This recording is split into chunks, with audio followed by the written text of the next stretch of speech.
अमित गणपत रामबाडे विठ्ठल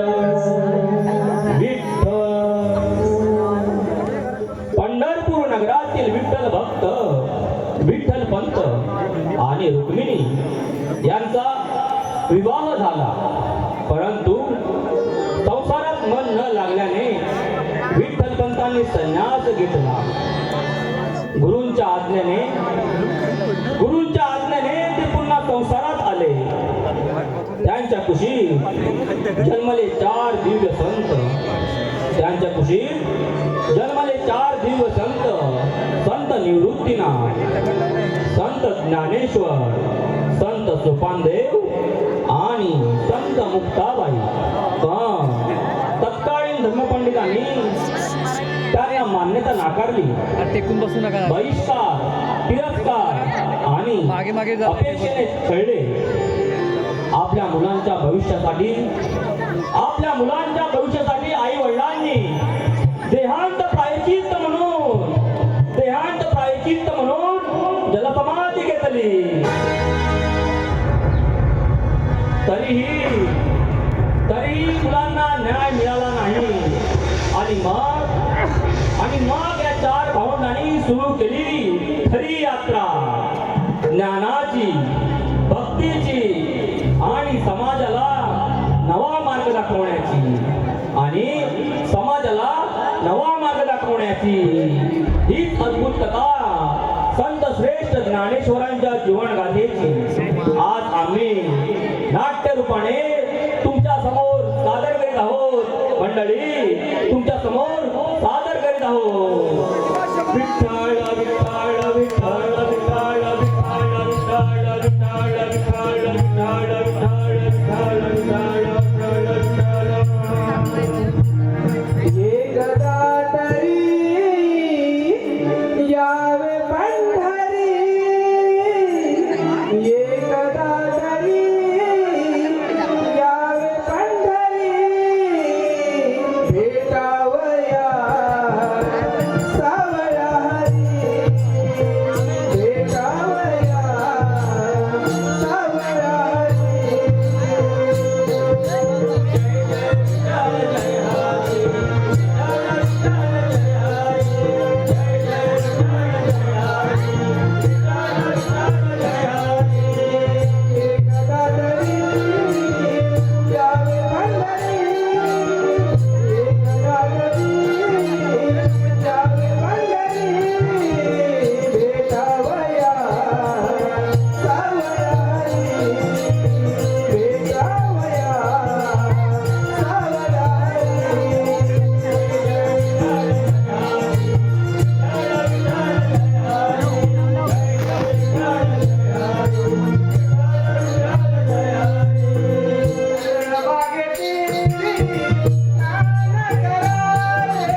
गात आहे पण बिचार भिक्षा मागत आहे.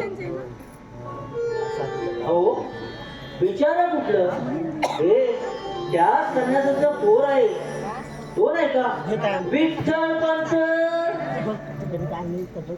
अहो संसाराला कंटाळून संन्यास घेतला आणि संन्यासाला कंटाळून परत संसारात आला. काय संन्यास घेऊन पुन्हा संसारात? अरे धर्म म्हणजे ह्यांना का चिंता वाटते? अशा या धर्मभ्रष्ट लोकांची जात संपुष्टात आणली पाहिजे. काय रे न्यान्या, अजूनही आमच्या गावात शासनात फिरतोय? अरे तुम्ही भ्रष्ट संन्यासाची पोरं, तुमची सावली सुद्धा पापाची आणि आमच्या गावात फिरून आमच्या गावाला कलंक लावताय. अशाने तुमच्या तोंडात हात टाकणार तरी कोण? विसोबा काका, आम्ही बहिष्कृत झालो हे मात्र खरं, परंतु भूक हा कुणाचा शत्रू नसतो आणि आम्ही जी भिक्षा मागतो ते आमचं लाचारी नाही तर देवाचा प्रसाद मागण्याचे साधन आहे. प्रसाद म्हणे. अरे पण मी काय म्हणतोय, तुमच्या सावलीने सुद्धा आम्हाला पाप लागेल. त्याचं काय, चल निघून चालतो. परत जर का या गावात दिसलास ना तर तुझं तंगड तोडून ठेवेल.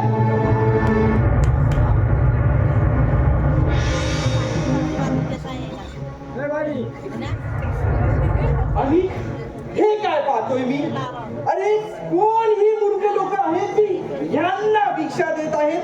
अरे अशाने आपल्या गावची अवहेलना होते. ते काय नाही, मी असताना बरं तुझ्या मुखात जाऊ देईल. आणखी जोडी इकडे आण. आणि तूही ये इकडे. हे देवा,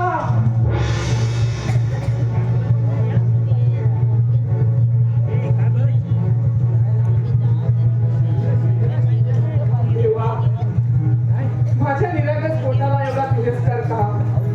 अरे चूक माझी असेल, परंतु या मुलीचा काय अपराध आहे? हा? अरे यांच्याशी बोलून सुद्धा आपल्याला अपवित्रता लागेल. चल रे नावा.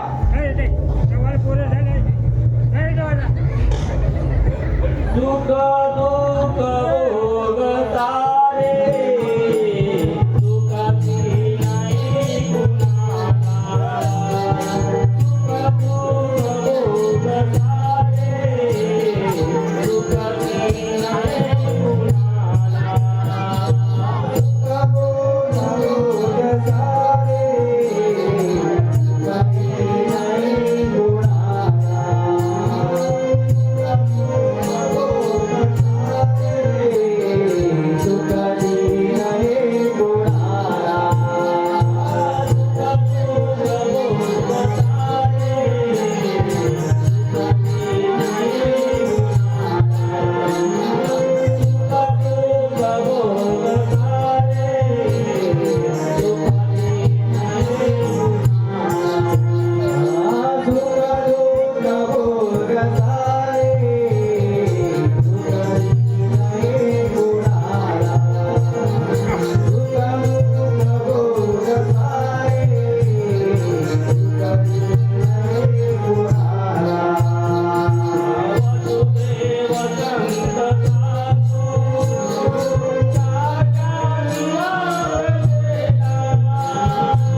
ज्ञानादा आला की आपण लगेच येऊया. हो, पण आपला ज्ञानदादा किती छान आहे. त्याचे सुंदर ओवी लोकांच्या मनात भुरळ घालतात. लोक त्याच्या तोंडून अभंग ऐकूनच विचार येतात. पण आज काहीतरी घडलेलं दिसतंय.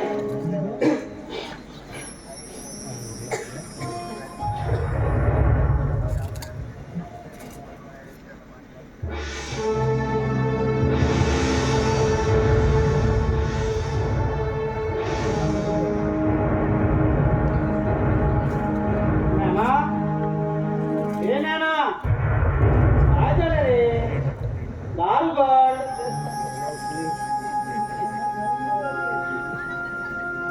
ज्ञानदा, मी सोपान बाहेर ये. आम्हाला खूप भीती वाटत आहे.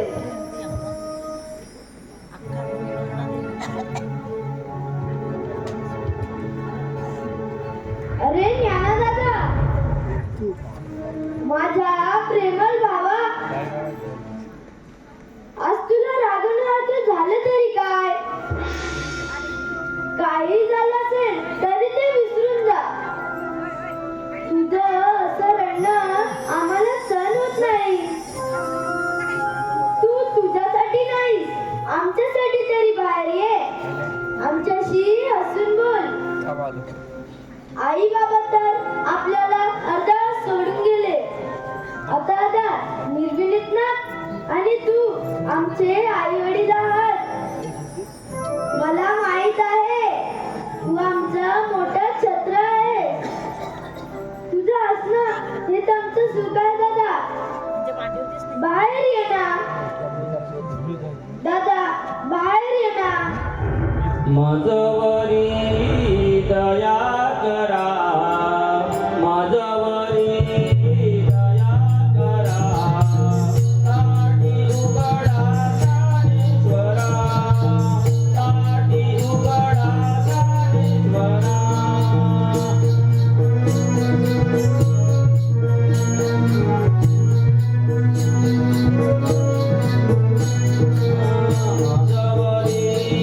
दया करा, माझवरी दया करा. ताटी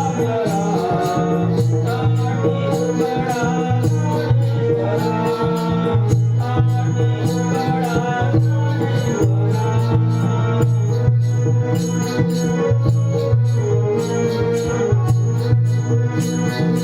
ज्ञानेश्वरा, ताटी उघडा ज्ञानेश्वरा. अगं मुक्ते, किती मोठी झालीस तू. जणू काही समजूतदारपणाने बोलतेस, जशी तू आमची आईच आहेस. दादा, हे सर्व तर आम्ही तुझ्याकडे शिकलोय, पण तू असे रुसून बसू नकोस. ज्ञाना, अरे भिक्षा नाही मिळाली म्हणून तुला राग आला का? वेळा कुठचा. अरे कधी कधी होतच. दादा, आज विसोबा तिचा भेटला होता. त्याने आपल्याला बहिष्कृत म्हणून अपमान केला. मनाला खूप वेदना झाल्या. हातची मिळालेली भिक्षाही त्याने खेचून घेतली. यावरून आपल्या आई वडिलांना त्या काळी किती त्रास सहन करावा लागला असेल त्याची जाणीव झाली. हे एवढं दुःख सहन करायला या साऱ्या जनतेला बघावं लागतं. याला काही मर्यादा. समाधानाने दुःख सहन करणे हे तपस्यासारखे आहे. आपले वडील संन्यास सोडून गृहस्थ स्वीकारणारे पहिले पुरुष आहेत. तेव्हा धर्मात त्यांना प्रायश्चित सांगितले गेले नसावे. मग दादासाहेब, आपल्याला सुट्टी मिळणार नाही तर? असं काही नाही ना. अंतकारणाने शुद्ध असणाऱ्या लोकांना देव काही दूर करत नाही. मग माणसाने तरी माणसाला दूर का करावे? परमेश्वराच्या घरी तर सर्व सारखेच असतात ना. होय, पण भगवंताने सांगितलेला हा माणूस धर्म चुकीच्या पद्धतीने दडपून गेला आहे. मग तो दडपून गेलेला माणूस धर्म वर काढायला नको का? धर्मवाटण म्हणून घेणाऱ्या लोकांनी साऱ्या जनतेला सुखी करण्यासाठी काहीतरी प्रयत्न करायला हवेत. पण त्याची चिंता ते का करतील? सोन्याच्या गादीवर ओढणारे उघड्यावर पडलेल्या माणसांवर पांघरून घालण्याचे श्रम कशाला करतील? गांधले लोकांची दुःख नाशी केली पाहिजे. भरकटलेल्या लोकांना भगवद्गीता मराठी भाषेत समजेल असं सांगणारा कोणीतरी हवा आहे. भगवद्गीता ती आम्ही सांगू. त्यासाठी वाटेल ते छल सुसू, धर्मवेड्यांचे दगड सुसू, धर्म मार्तंडाचे छल सुसू, परंतु माणसाने मनुष्याला झिडकारू नये असा गीतेतील माणूस धर्म संपूर्ण जगासमोर मांडू आणि तो जागू. नाना, तुझ्या हातून या जगात उद्धार व्हायचा आहे. तू तुझा काव्य ग्रंथ वाढवत जा. तुझ्या शब्दातच विठोबाचे स्वरूप आहे. मग आपण धर्मपीठाकडे जाऊ, सर्व गावासमोर न्याय मागू. धर्माची खरी कसोटी तेव्हाच लागेल. अवघा रंग एक झाला, अवघा रंग एक झाला, रंगी रंगला श्रीरंग, रंगी रंगला श्रीरंग. अवघा रंग एक झाला, अवघा रंग एक झाला.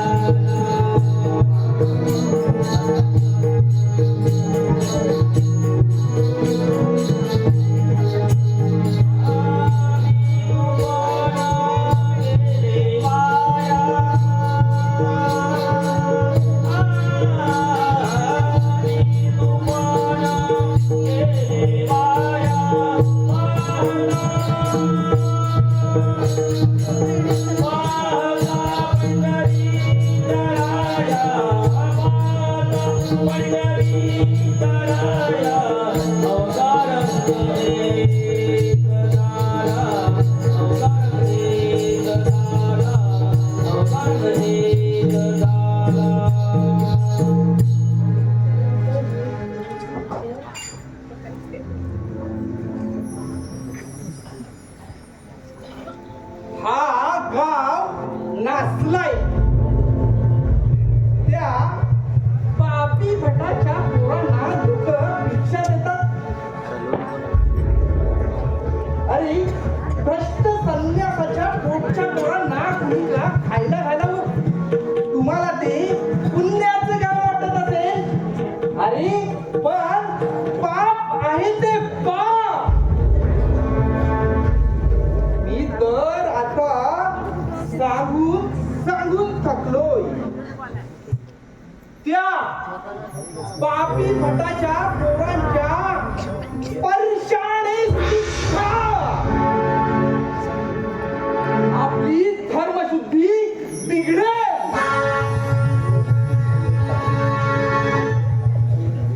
अहो विशोबा, एवढी चिडचिड कशाला करताय? अहो एवढं रागवल्याने तुम्हाला त्रास होईल. त्रास? माझा हा त्रास तुला नकोसा वाटतोय? अरे रामा, या बहिष्कृत मुलांना जर का आपण गावात मान मिळवून दिला ना, तर उद्या कोणीही चांडाळ उठेल आणि साधू बनत सुटेल आणि मग ह्या धर्माला खड्ड्यात लोटेल. चालेल? अरे धर्म म्हणजे शिस्त, बंधन आणि भीती. आणि जर का आपण यांना अशीच मोकळी करत गेलो तर धर्म नष्ट होईल. येडूर टाकला जाईल. चालेल? ते खरं आहे, पण लोक म्हणतात ज्ञानोबा फार गोड बोलतात. त्यांचं काव्य ऐकून लोक भारवतात. गोड बोलतो.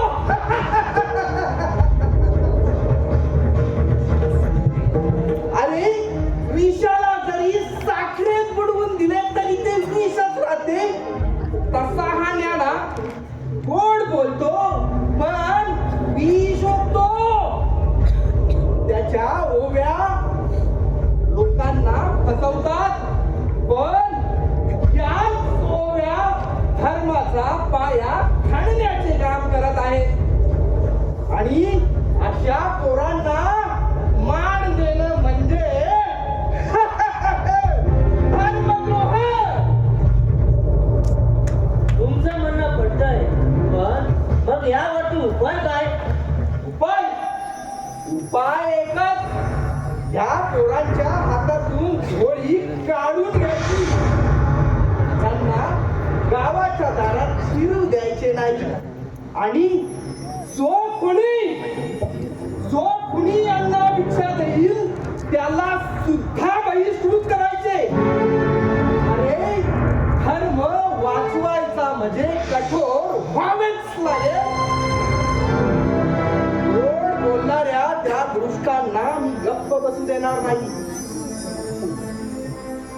हो विशोबा, तुम्ही बरोबर बोलताय. धर्मरक्षणासाठी कठोर व्हायलाच हवं.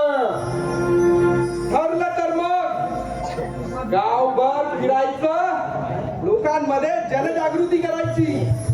ज्ञानेश्वर आणि त्याची ती 4-5 भावंड म्हणजे धर्मद्रोही. धर्मद्रोह्याला गावात जागा नाही. धर्म वाचवायचा म्हणजे या चांडाळाच्या पिल्लांचा कायमचा बंदोबस्त करावाच लागेल. जात पात धरुणी निंदा करती हे जग. जात पात धरुणी निंदा करती हे जग. धर्माच्या नावाखाली भेदभाव. धर्माच्या नावाखाली भेदभाव. हरिनाम घेता सके नानकी बंधन. हरिनाम घेता सके नानकी बंधन. समृद्धी देऊन होईल जग उत्तर. समृद्धी देऊन होईल जग उत्तर.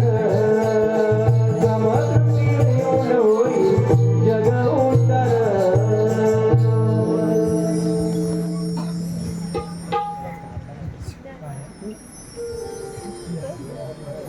महाराज, आपण धर्माचे आचार्य आहात.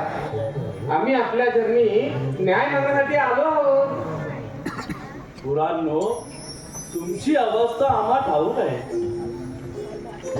पण धर्माचे नियम कठोर आहेत. तुमच्या आई वडिलांनी संन्यास घेऊन परत संसार केला हा मोठा अपराध आहे. म्हणून तुम्हाला बहिष्कृत केलं गेलंय.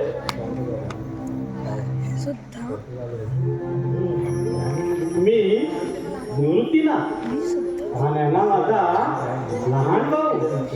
तिचं नाव मुक्ताई आणि हा सोपान. आम्ही 4 भावंड निरपराध आहोत महाराज. आमच्या आई वडिलांच्या चुकांसाठी आम्हाला का भोगावं महाराज?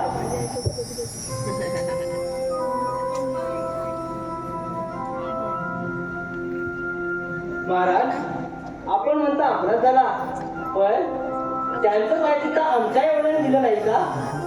तरी सुद्धा आम्हाला बहिष्कृत ठेवलं. महाराज, आम्हाला गावातलं कोणीही मानत नाही. आपल्या धर्मपीठीने तरी आई वडिलांची सावली द्यावी हीच आम्हाला अपेक्षित आहे. महाराज, आम्ही पोरं निरपराध, मग आमच्यावर अन्याय का? हा धर्माचा न्याय आहे का? अरे ज्ञाना, धर्म म्हणजे शिस्त आणि धर्म म्हणजे विधी. जर का आज तुम्हाला मान दिला ना, तर उद्या धर्माचा पाया खाली बसले. म्हणूनच तुम्हाला बहिष्कृत केलं गेलं. महाराज, धर्म हा केवळ माणसासाठीच आहे, माणूस हा धर्मासाठी नाही. आपण धर्माला लोकहिताचा मार्ग करायला हवा, नाहीतर तो कोरड्या परंपरेत दडपून जाईल. गप्रे बोऱ्या, धर्मगुरू समोर शांतपणे दाखवतोय. मी धर्मग्रंथ वाचायची लायकी तरी आहे का? हो, आता क्षणी तू धर्मग्रंथ पठण सोड आणि बहिष्कृत जीवन जग. याचा अर्थ आम्हाला जगवण्यापासून वंचित करत आहात. गुन्हा नसताना शिक्षा हे न्याय आहे का महाराज? मुलांनो, हे तुमचे कर्म आहेत, कर्म. महाराज, पूर्वजांच्या पापाचा डाग तुम्ही कपालावर घेऊन आलात. पण महाराज, आमच्या जीवनाची सुरुवात तर आताच झाली आहे. मग तुम्ही आम्हाला आधीच आमच्या कर्माची फलं देताय. धर्म फूट पाडत नाही, तर तो जोडतो. धर्म हा केवळ मानवतेपुरता नाही, तर तो जगातील सर्व सजीवांसाठी आहे. मग त्यामध्ये झाड, वेळी, दगड, पानं, फुलं या सर्वांचा समावेश आहे. धर्मामध्ये सजीव, निर्जीव या सर्वांना समान न्याय दिला जातो.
अरे ज्ञाना, तू सजीव म्हणतोय, मग हा रेडा पण धर्म शिकेल का?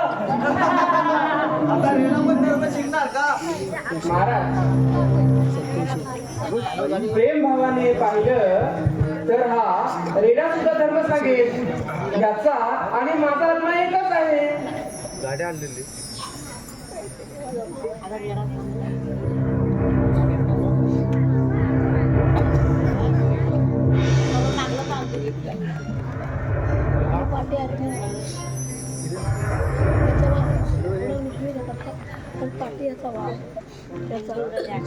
ओम अग्निमुले पुरोहितं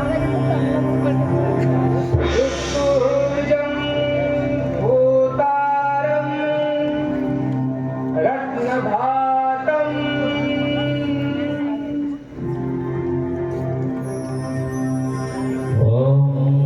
चमत्कार, चमत्कार.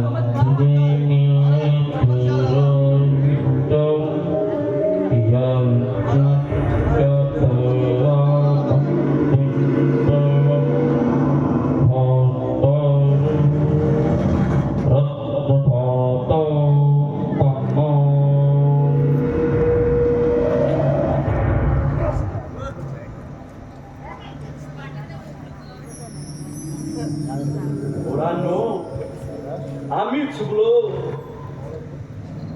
हा तुम्ही निरपराध आहात. तुमच्या मुखातून ईश्वर बोलत आहे. आजपासून तुम्ही आमचे गुरु आहात. ज्ञाना, धर्म म्हणजे नियम, आचारसंहिता. जर का आज परंपरेचा भंग केला ना, तर धर्म उभा कसा राहील? धर्माचे रक्षण करण्यासाठी कठोर व्हावे लागेल. बहिष्कार ही तुमच्या घराण्याला मिळणारी शिक्षा आहे. पण महाराज, धर्माचा पाय हा नियमावर नाही, तर दया, करुणा, प्रेम ह्यावर आधारित आहे. आपण धर्माला लोकहिताचा मार्ग करायला हवा. आणि महाराज, धर्म म्हणजे प्रेम, धर्म म्हणजे समानता.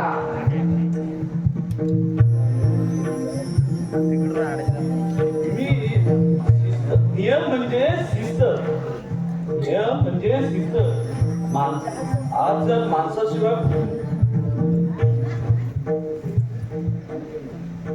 माणसाशिवाय धर्म म्हणजे पाण्याशिवाय नदी.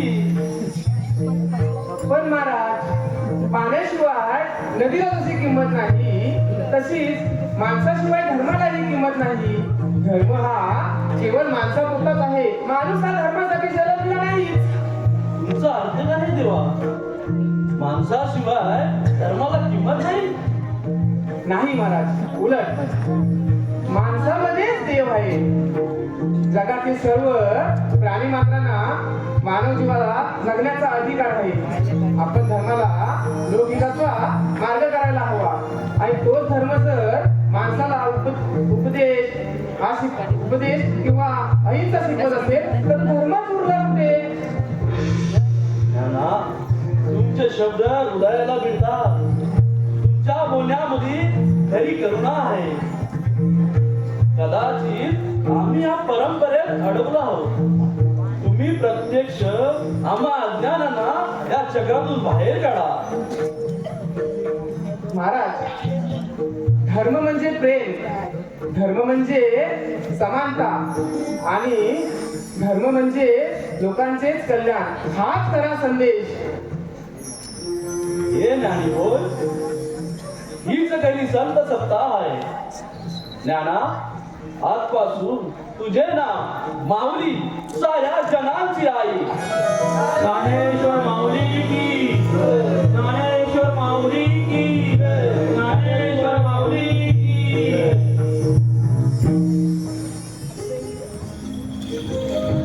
हे पहा, ज्ञानेश्वरा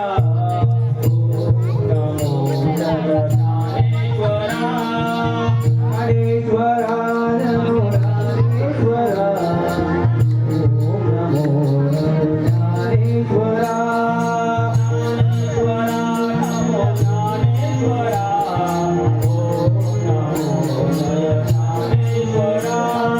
ज्ञानेश्वरा नमो ज्ञानेश्वरा, ओम नमो जय ज्ञानेश्वरा.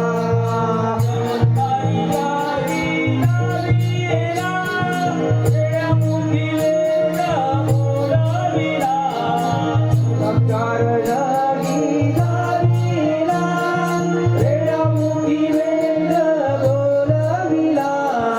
ज्ञानेश्वरा नमो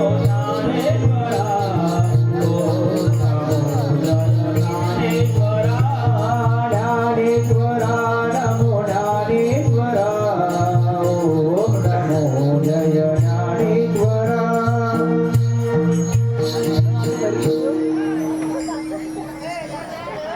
अनर्थ झाला महाराज, अनर्थ झाला.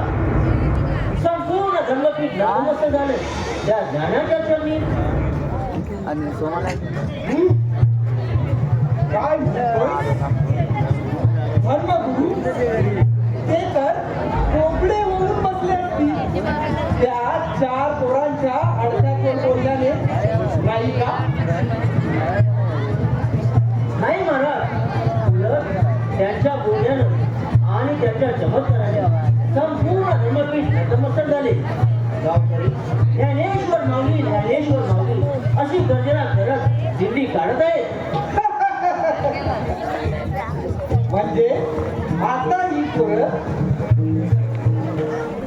जादू टोना करून लोकांच्या मनाला बळ घालतात आणि ही मूर्ख लोक अरे धर्माचा मार्ग सोडून त्यांच्या मागे लागली. ते काय झाले? मी असताना धर्माची अवहेलना होऊ देणार नाही. आता त्या कपटी ज्ञानाला एक प्रचंड धडा शिकवायचा हवा. महाराज, पण हे शब्द आहे रजतोरावर आणि त्या 4 पोरांना कोण धडा शिकवणार? रामदेव महाराज. अरे ज्यांनी मृत्यूवरी विजय मिळवला आहे, हजारो वर्ष तप करून विद्या प्राप्त केली आहे, त्यांच्या सामर्थ्यासमोर ही 4 मुळे ब्रीज केली. आणि लोकांचे डोळे उघडतील आणि धर्म पुन्हा एकदा बाधित राहील.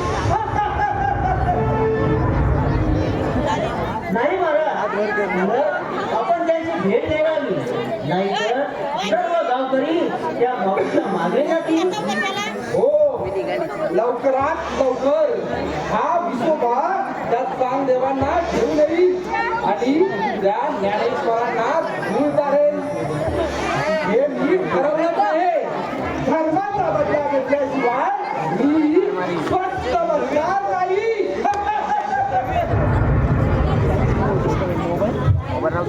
हॅलो, प्रेक्षकांना एक नम्र विनंती आहे, थोडा वेळ जरा आपला शांत राहावे. प्लीज कृपया करून प्रेक्षकांना एक नम्र विनंती आहे, एक थोड्या वेळामध्ये